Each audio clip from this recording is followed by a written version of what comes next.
natin, ano ba yung dapat nating gawin para masunod din natin yung advice na binibigay natin sa sarili natin.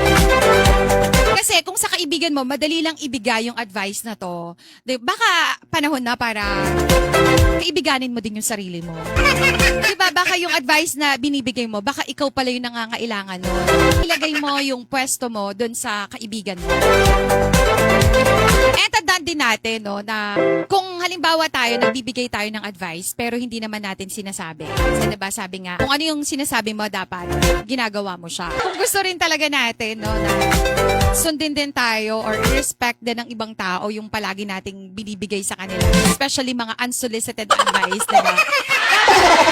Ikaw din sa sarili mo, alam mo na kaya mo rin sundin yun.